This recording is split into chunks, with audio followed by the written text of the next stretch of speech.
Na mtazamaji popote pale ulipo, hujambo na karibu. Natumai kwamba umekuwa na mchana mwema. Ni jioni nyingine njema na teule kuweza kuungana nawe pepa hapa kwenye taarifa zetu za Mwale wa Kirk. Jioni ya leo tunayo mengi ambayo tumeweza kukuandalia, lakini mwanzo tupate taarifa kuu, kisha ni kuzamisha ndani ya kina cha taarifa za leo. Cannot possibly as a commission now plan on a matter which in court.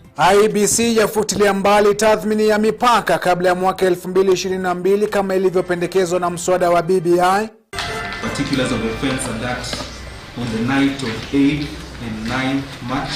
Na maafisa wawili wa polisi wakana mashtaka ya kumuua mfungwa korokoroni. Wale wanaendelea kutukana rais wakisema ati aliwatukana.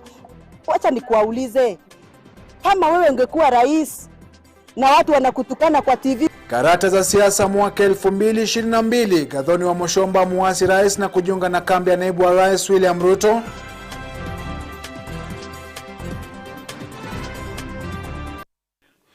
Naam, karibu mpenzi mtazamaji kwenye taarifa zetu za Mwale wa Kirk. Tunao mengi ambayo tumeweza kukuandalia siku ya leo. Mimi ni Sambu, nitakuwa naandamana naye mfasiri wa lugha ishara ambaye ni Edith Korosi. Leo ikiwa ndo siku ambayo IEBC imeweza kuzungumza kuhusiana na swala ambalo liliweza kuibuka katika mswada wa BBI kwamba kuna ule uwezekano wa kutathmini mipaka kabla ya uchaguzi mkuu mwaka 2022.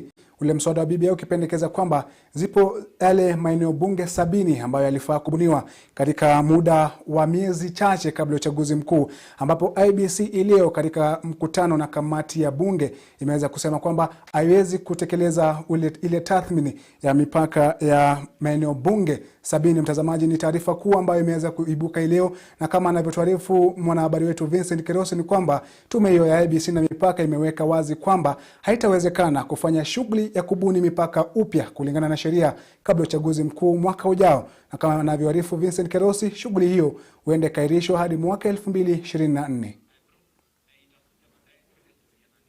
Na mtazamaji, naarifiwa kwamba taarifa hiyo ingali inapikwa na pindi itakapokuwa tu tayari basi utaweza kukipokea moja kwa moja. Tusonge mbele kwenye taarifa nyingine inayofungamana na masuala ya kisiasa, ambapo mwakilishi wa kina mama katika kaunti ya Kiambu Gathoni wa Mushomba leo amejiunga na kambi ya naibu wa rais William Ruto na kuasi kumuunga mkono Rais Uhuru Kenyatta katika hatua ambayo imejiri Jumatano ya leo. Kubadili msimamo wake wa Mushomba umeibua tumbo joto la siasa za mwaka 2022, huku tayari nyufa za chama tawala cha Jubilee zikizidi kuporomoka. We must as a country agree on the bare minimums for each and every person born in this country. What are the bare... Na mtazamaji, kunradhi kwa video hiyo uliweza kuipata, na kuhusiana na taarifa hiyo ni kwamba gavana wa Machakos Daktari Alfred Mutua amewataka viongozi wa kisiasa kuzamia swala la kutoa huduma kwa wananchi bila kuangazia tofauti za kisiasa. Mutua ambaye alizungumza baada ya kufanya mkutano na wanachama wa chama chake cha maendeleo Chapchap kutoka kaunti ya Lamu ameshtumu kutengwa kwa maeneo fulani kama changamoto kubwa ya maendeleo hapa nchini. Hebu tupate jinsi Mutua alivyozungumza akiwa Lamu. We must as a country agree on the bare minimums for each and every person born in this country. What are the bare minimums for you as a citizen of this country? Mtoto amezaliwa leo, what are the bare minimums? Tumejisajili kwa huduma center, tumejisajili hivi nini, lakini what are the bare minimums ya pesa, ya maisha kwa watoto wetu? Na mimi naona jambo la muhimu ni kwamba hiyo bare minimum iwe ni kwamba kila mtu anapata afya ya kutibiwa, unatibiwa vizuri, kuwe na pesa ambayo tunajua hizo mikakati kieka, kuna hiyo bare minimum. So as a country we need to discuss what are the bare minimums for our country, because tumechoka kuteseka, tumechoka kuwa bila kazi, tumechoka kuwa na maisha ambayo inaonekana. Mtazamaji, tukiangazia taarifa ya hapo awali ni kwamba tume huru na uchaguzi mpaka nchini IEBC leo imeweka wazi kwamba haitawezekana kufanya shughuli ya kubuni upya mipaka kulingana na sheria kabla ya uchaguzi mkuu wa mwaka ujao, na kama anavyotuarifu Vincent Kirosi, huenda shughuli hiyo ikairishwa hadi mwaka 2024. Akizungumza wakati wa kikao cha kamati ya bunge kuhusu masuala ya sheria, mwenyekiti wa tume hiyo Wafula Chebukati amesema kwamba licha ya kipengele 89 cha katiba kuwataka kutathmini mipaka baada ya kipindi cha miaka 8, safari hilo litakuwa vigumu kwani mgao wa fedha uliopokezwa ni mdogo kiasi cha haja. we cannot possibly, as a commission, now plan on a matter which is in court and say this is what we shall do or this is not what we shall do. I think, in all fairness, our planning and the election, the boundaries operation plan is based on the legal framework which we have and the practical issues which we have as a commission. Kaimu afisa mkuu mtendaji Marjan amekiambia kikao hicho kilichoandaliwa kwa njia ya mtandao kuwa mpango wao wa kupiga tathmini watarajiwa kukamilika mnamo mwezi Machi mwaka 2023. I think I would not want to tell the country that we shall do this or we shall manage this within the limited time, but we are a creature of the law. Let's wait and cross the bridge when we get there. Hatua hii sasa inafutilia mbali uwezekano wa kutekelezwa kwa pendekezo la ripoti ya BBI kuundwa kwa maeneo bunge mapya 70 ambako kungeongeza idadi ya maeneo bunge hadi 360. Nikiripotia Mwale wa Kirk, mimi ni Vincent Kirosi. Na mtazamaji, kwenye taarifa nyingine hapo awali kuhusiana na masuala ya kisiasa ni kwamba mwakilishi wa kina mama katika kaunti ya Kiambu Gathoni wa Moshomba leo amejiunga na kambi ya naibu wa rais William Ruto na kuasi kumuunga mkono Rais Uhuru Kenyatta katika hatua ambayo imejiri Jumatano ya leo. Kubadili msimamo kwake wa Moshomba kumeibua tumbo joto la kisiasa za mwaka 2022 kutayari nyufa za chama tawala cha Jubilee zikizidi kuporomoka. Hii leo kuashiria kubadili msimamo kwake Gathoni wa Moshomba na kuasi mrengo wa kieleweke unaomuunga mkono Rais Uhuru Kenyatta katika chama cha Jubilee. Hatua yake imeweka bayana utata ulioko kwenye chama tawala. Wa Moshomba hii leo akijiunga na kambi ya naibu wa rais William Ruto kuelekea katika uchaguzi mkuu mwaka ujao. Hii leo Wa Moshomba amepatana na naibu wa rais William Ruto nyumbani kwake katika mtaa wa Karen kuashiria hali halisi ya mambo. Kuondoka kwake Wa Moshomba katika kambi ya Rais Uhuru Kenyatta kukiwadia kama pigo kubwa kuhusu uungwaji mkono wake katika eneo la Mlima Kenya. Na kama ilivyo desturi, hatua hii imeibua tumbo joto kwa wanasiasa wa Mlima Kenya wanaomuunga mkono Rais Uhuru Kenyatta. Mbunge wa Nyeri mjini Gunjiri wa Mbugu akisema kuwa kuondoka kwake Wa Moshomba ni pigo kubwa kwa mrengo wa kieleweke. Nani kinukuu, Wa Mbugu anasema kuwa sikubaliane naye na maamuzi aliyoyafanya Gathoni wa Moshomba. Hata hivyo, jinsi mambo yalivyo sasa, sitatamaushwa na kumpoteza mmoja yeyote wa viongozi walio katika kambi yetu. Mwisho wa nukuu. Kadhalika Wa Mbugu akiongezea kuwa kwa wale tunaoamini kwa chama cha Jubilee, hili ni onyo na funzo kwetu kwamba tunafaa kufanya mabadiliko kwa chama. Ni muhimu tuangazie yaliyo ya maana kwa chama iwapo hatutaki kuwapoteza wengi walio kwenye kambi yetu. Mwisho wa nukuu. Gathoni wa Moshomba amekuwa mfuasi wake Rais Uhuru Kenyatta, akiwa miongoni mwa wale wamekuwa wakiunga mkono ajenda zake katika eneo la Mlima Kenya. Kama kuna mtu ambaye yeye rais anaona hampendezi kama Wa Moshomba, amtupe nje ya chama. Kwani ni nini? Kwani kuna mtu alizaliwa akiwa Jubilee? Kama mtu amechoka na Jubilee na hataki kusikia vile boss anasema, na boss ni Rais Uhuru Kenyatta, akwende. Yeah. Lakini wale wanaendelea kutukana rais wakisema ati aliwatukana. Wacha nikuaulize, kama wewe ungekuwa rais na watu wanakutukana kwa TV, unawaona wakikutukana, hata wewe unaweza fikiria aje? Na ni boma gani ambayo iko na baba haongeagi? Kujiunga kwake Wa Moshomba na naibu wa rais William Ruto ni ishara tosha kuwa yote haya ni kuhusiana na karata za mwaka 2022. Chama tawala cha Jubilee kipo kwenye mazungumzo kuungana na chama cha ODM, swala ambalo limeonekana kumkera naibu wa rais William Ruto. Wiki jana kwa mara ya kwanza akitangaza uhusiano wake na chama cha UDA na kuelezea nia yake katika kuondoka kwenye chama cha Jubilee ifikapo mwaka 2022. Sisi tunawaambia Hustler Nation ya Kenya haiwezi kutoshea kwa chama ya kabila fulani na haiwezi kutoshea kwa chama ya kona fulani. Sisi tutakuwa na chama ya kitaifa ambayo Wakenya wote watatoshea.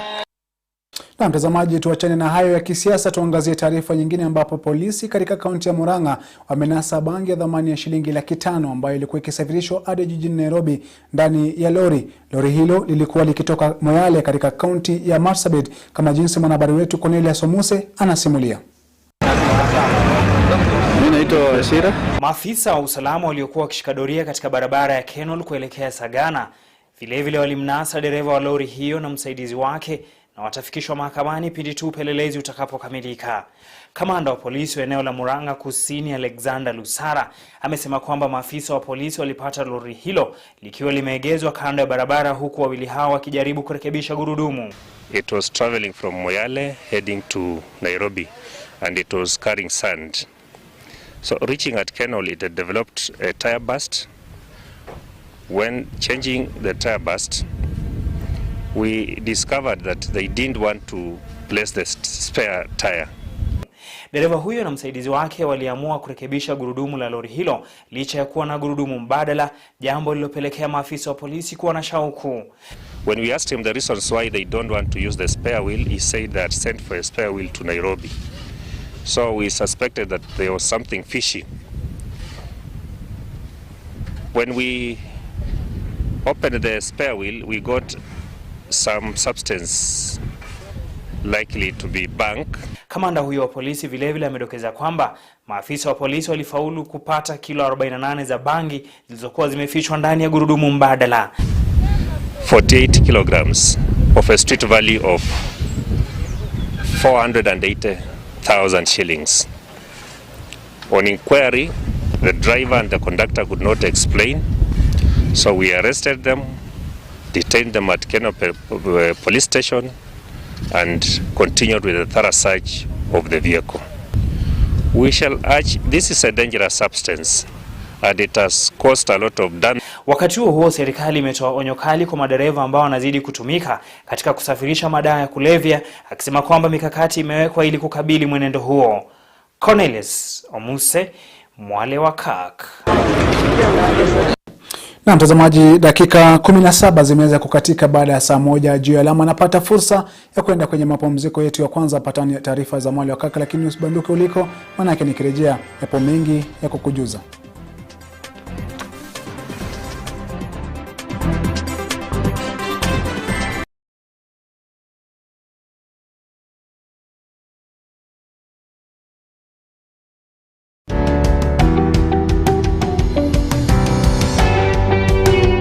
The great people on earth today are the people who pray. Not those who talk about prayer or those who explain about prayer, but those who take time and pray. God answers prayers. Why? Because He hears. His ear is not deaf, so He hears our prayers. Men and women who go before God, we should be men and women of godly standards. Sure. So we abide. Yeah. So that we keep tapping from the source. And as we pray, it is important to tell God that your will be done in this prayer that I'm praying, or about this prayer item that I'm praying about. Not as I will, yes, this is my will, but let your will be done. In these changing times and seasons of uncertainty, who do you look up to? God keeps His part. Calm rain, calm sunshine. God is still committed. From one generation to another, and it's not like shifting shadows that He will change. But join Reverend Elizabeth Kimani and Henry Kyra every Wednesday from 8 to 9 p.m. live on Kirk TV for Call Unto Me. 2021, He's still the same God and He has not changed.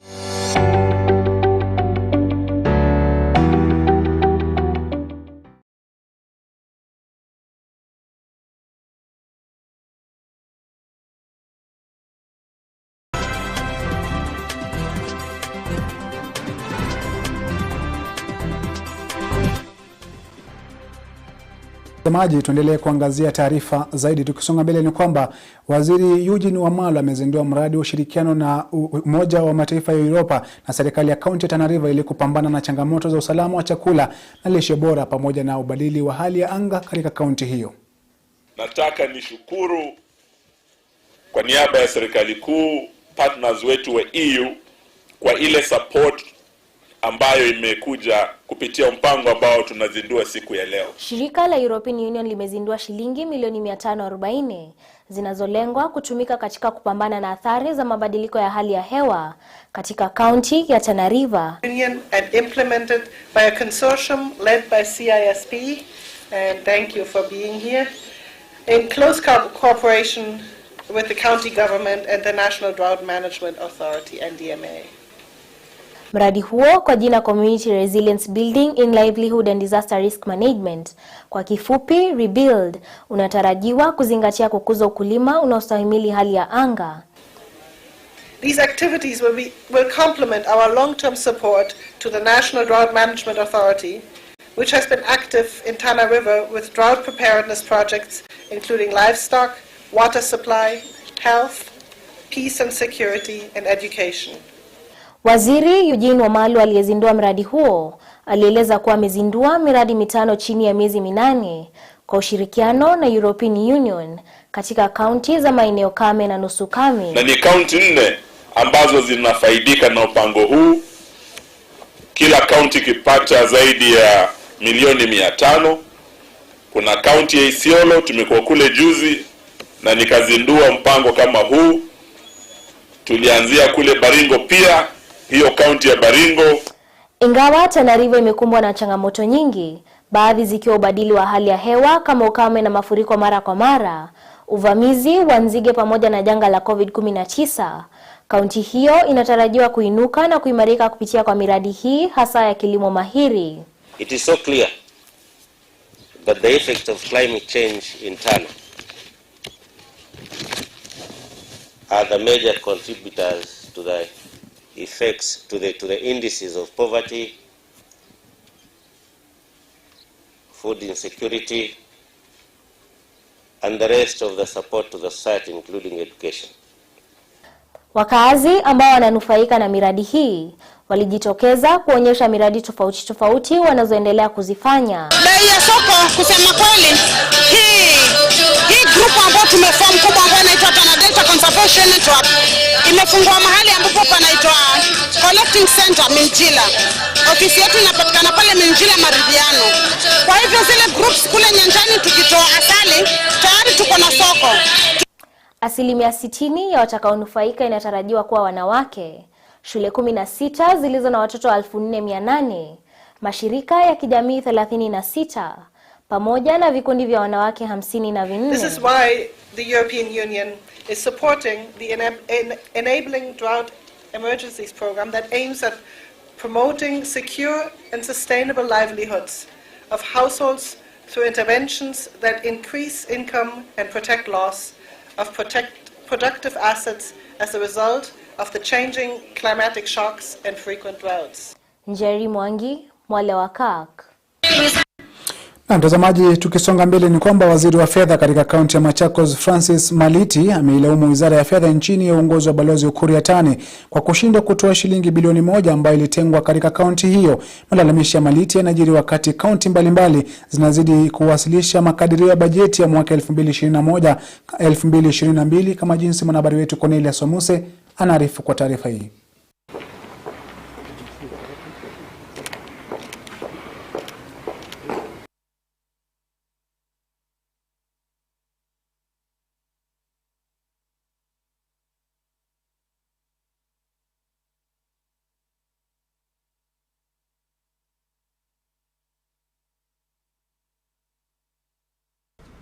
Niseme kuna fedha ambazo hazijatumika na ni kwa sababu moja, you don't spend what you don't have.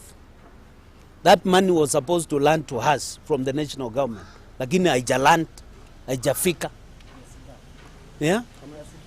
Kiasi cha kama bilioni 1, kama bilioni 1.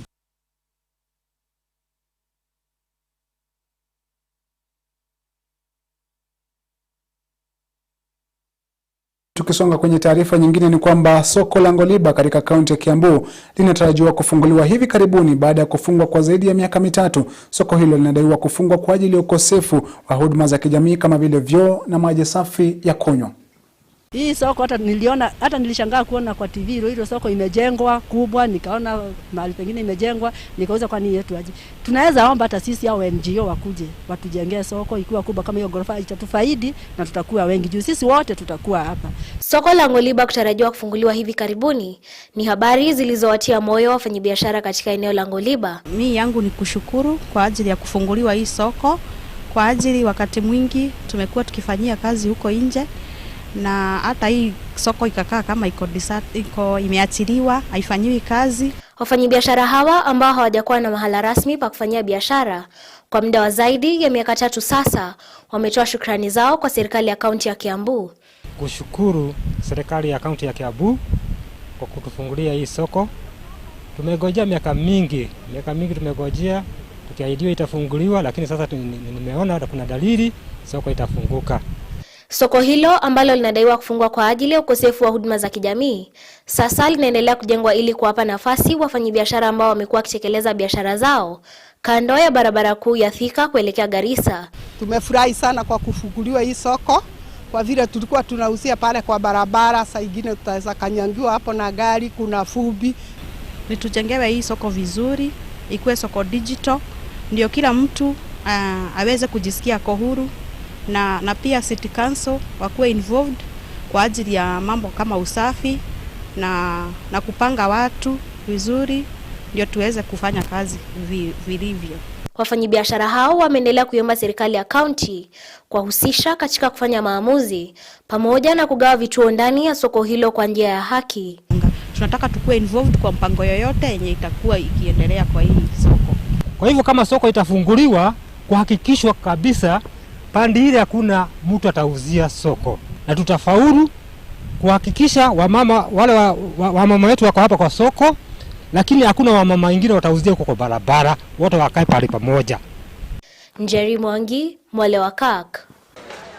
Mtazamaji, sasa ni mwamko mpya kwa watoto na akina mama wa eneo la kusini mwa bonde la Ufa ambao hupitia dhuluma mbalimbali au kukosa haki kisheria. Hii ni baada ya serikali kuu kwa ushirikiano na shirika la Finley International kufungua kituo cha kuwalinda watoto kwenye kituo cha polisi cha Kericho. Kituo hicho kinatarajiwa kuwa makao ya utulivu na haki kwa watoto takriban 50 kwa wakati wowote ule. Hii ni afueni haswa ikizingatiwa kuongezeka kwa visa vya dhuluma dhidi ya watoto katika kaunti ya Kericho. Smile. I think that is the basic. You know, we've chosen to really focus on trying to improve the lot of the children. So, ladies and gentlemen, we also have a responsibility to raise up a good generation. And the future of our world is in the minds of our children. Let's be careful how we treat our children, because whether you like it or not, now I'm seeing that I am nearer retirement than where I've come from. But the reality is, all of us here, as we are holding these offices, we are going to retire someday. And who's going to take up? These children. Among them, we have the future judges, the future police officers, the future MDs for James Finley, the future teachers and everything. And therefore... Na mtazamaji, taarifa hiyo ndio inaashiria mwisho wa matangazo ya taarifa za Mwale wa Kirk. Sina la ziada ili kuhitimisha matangazo ya Jumatano ya leo. Mimi ni Chris Sambu, aliyekuwa kwenye lugha ya ishara ni Edith Koros. Kwa wote ambao wameweza kufanikisha matangazo haya, tunakutakia usiku mwanana majaliwa, tuweze kupatana ndani ya taarifa za Mwale wa Kirk. Weekend, kwaheri.